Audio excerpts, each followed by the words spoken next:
a lo mejor la vida me llevó por ese camino sin darme cuenta. Yo me terminé convirtiendo en abogado y defensor del personal militar y de los derechos del personal militar.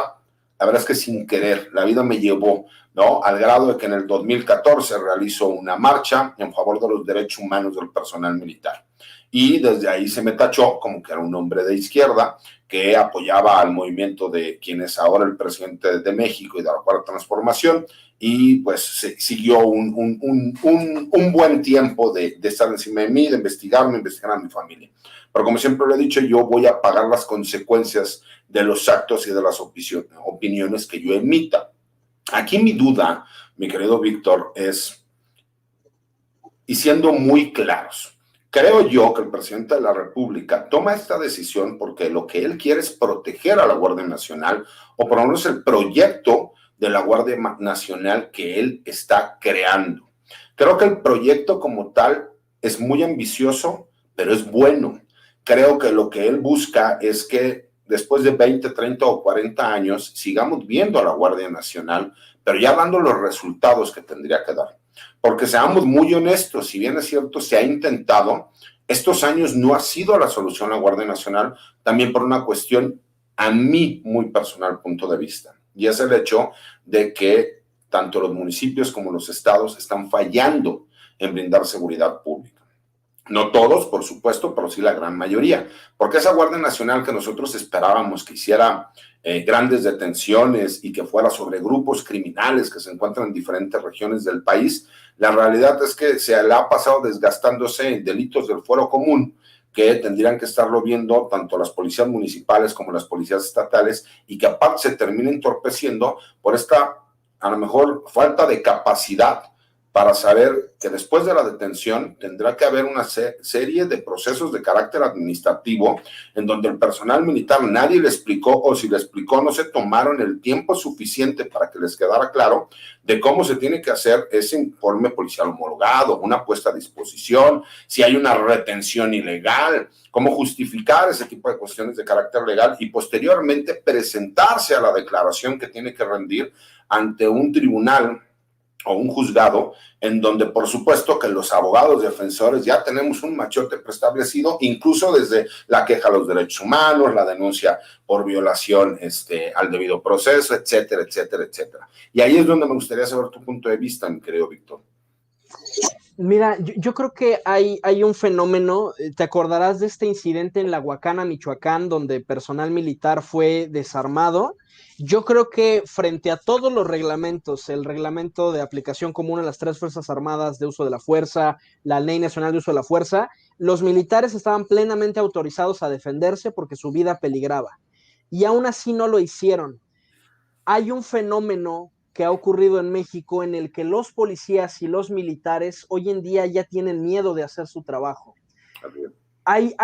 Digo, creo que considerando la historia de México, ¿no? El 68, Tlatlaya, Palmarito, hay conquistas importantes en materia de derechos humanos, pero también ha llegado un punto en que el propio personal militar ya no quiere hacer su chamba porque al final uno se expone, ¿no? Uno hace la puesta a disposición, soy el teniente fulanito de tal, este es mi INE con dirección en tal lado, y muy fácil esa información se pierde, entre comillas, en un ministerio público y acaba en amenazas a la familia del oficial, y por eso ya mucha gente prefiere no meterse, y en ese sentido creo que es muy disfuncional. Ahora, que reconocer este problema no significa que tengamos que tomar la vía de Porfirio Díaz, ¿no? De mátenlos en caliente, porque un poco el discurso desde la propia institución ha sido quítenos la correa, ¿no? O sea, realmente nosotros somos eficientes, podemos hacer el trabajo, quítenos los candados para poder aplacar la situación del país. Y creo que hay varios casos que en principio nos invitarían a hacer una pausa, ¿no?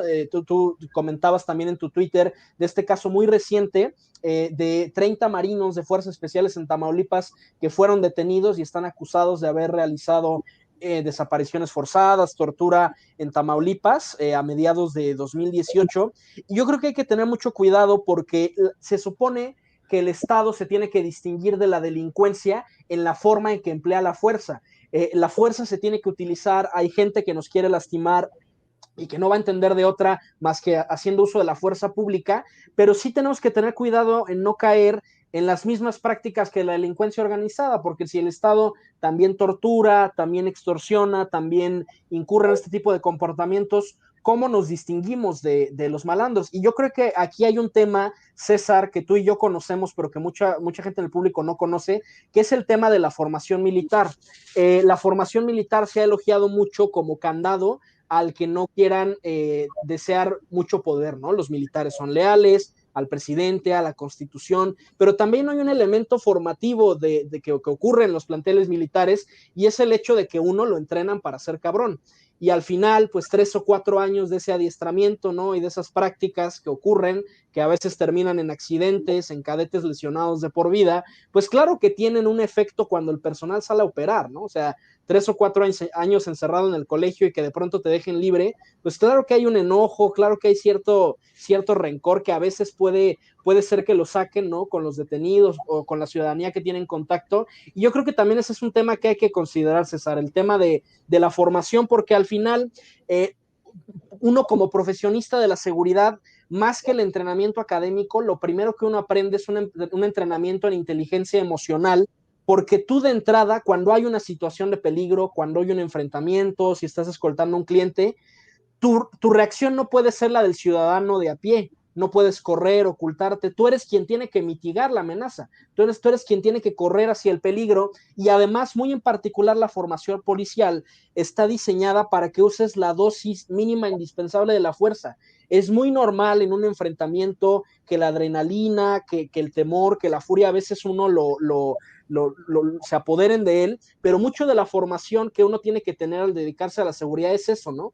Voy a utilizar la dosis mínima indispensable de fuerza, y se supone que para eso están los oficiales, para que el personal no se deje llevar por estas emociones legítimas, y que también hay que entender, los soldados, los policías no son robots, y cuando hay un enfrentamiento estás pensando más con tus emociones que con tu cerebro, y creo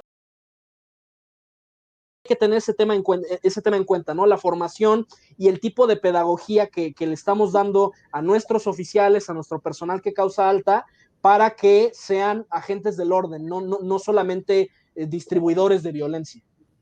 Así es, fíjate, a mí me queda muy claro y siempre lo he dicho, que es lamentable que la gente no sea empática con los elementos de las Fuerzas Armadas, que ellos arriesgan, siendo hombres valientes, arriesgan su vida y su libertad para tratar de protegernos a nosotros. Y que lo hacen por el mismo sueldo, ¿eh? Y no faltará quien diga, pues sí, pero para eso se rentan y que no sé qué tal. Sí, sí, mi hermano, pero eso tiene que ver mucho más con vocación que cualquier otro tipo de cuestiones. Y que es lamentable porque yo sigo teniendo más de 230 elementos que defiendo por parte de la fundación que lleva el nombre de mi padre, y que aunque no todos a lo mejor tienen que ver en esta defensa, sí muchos de ellos, y es porque recibieron órdenes o porque no son las personas que realmente realizaron los supuestos hechos que se les imputan, y que ellos, por esa vocación de servicio, la realidad es que están pagando con prisión, abandonando a sus familias. Entonces, mi querido Víctor, se nos fue muy rápido. Por supuesto que vamos a tener que tener una segunda parte, porque no, la verdad es que me apasiona el tema. Eres un muchacho muy inteligente, eres la nueva generación de especialistas que van a venir, y eso yo se lo he explicado a la gente, es a quienes tenemos que darles voz. ¿Por qué? Porque podremos estar o no de acuerdo con sus puntos de vista, pero siempre los voy a respetar porque están bien fundados, ¿no? Están bien fundamentados. Entonces, si te pido favor, si te despides de nuestro público, si nos compartes tus redes sociales, dónde te pueden ubicar, los trabajos de investigación que realizas, tus publicaciones, te lo agradecería mucho. Claro que sí, yo quisiera cerrar nada más con una reflexión muy breve. Igual que tú, César, yo siempre lo he dicho, yo creo que me llevé el alma tatuada de verde pixelado, y a la fecha yo veo a mi antigüedad, a mis amigos, y son mis hermanitos. Yo daría la vida por ellos, cualquier problema que han tenido, yo salgo a ayudarles, y creo que hay una situación bien complicada. Yo hace poco di una capacitación en la Policía Municipal de Celaya, si no mal recuerdo, y me preguntaba un cadete, ¿no? Un policía, oye, yo veo que aquí hay muchas dinámicas, hay corrupción, hay maltratos, ¿yo cómo resuelvo esto? Y la verdad es que creo que la respuesta que le di no le ilusionó mucho. ¿Yo por qué dejé el ejército? Yo porque sabía que me iba a enfrentar estas órdenes no escritas, que exponía mi libertad, y yo causé alta para hacer cumplir la ley. no para romperla en el proceso de supuestamente hacerla cumplir. Yo por eso dejé el ejército, porque yo sabía que mi conciencia estaba en peligro, que yo podía ser uno de los militares que te hubiera tenido que buscar, César, por haber cumplido una orden que nunca se dio por escrito, pero no puede seguir así. O sea, hay que transformar a las instituciones desde dentro, porque al final hay militares, hay marinos que están pagando estas órdenes no escritas con su vida, con sus familias, con proyectos de vida arruinados, y yo creo que es muy importante el trabajo que tú haces y hay que seguir dialogando y hay que seguir socializando estos temas. Mi Twitter, para quien me quiera seguir, es @arbitrus1805, soy coordinador del diplomado en Seguridad Nacional en la Ibero Puebla. Ahorita ya arrancamos, pero si en la próxima edición se quieren incorporar y quieren introducirse al medio de los estudios de seguridad, los invito a que revisen la página de diplomados de la Ibero Puebla. Y nada más, pues mi Twitter es la red en la que más estoy. Los mejores memes de este lado del Río Bravo se comparten ahí, @arbitrus1805, y muchas gracias por la invitación, César. No, al contrario, Víctor, te agradezco mucho que hayas podido estar con nosotros. Como siempre, saludo a mi tropa, que es la mejor tropa de todas las redes sociales. Les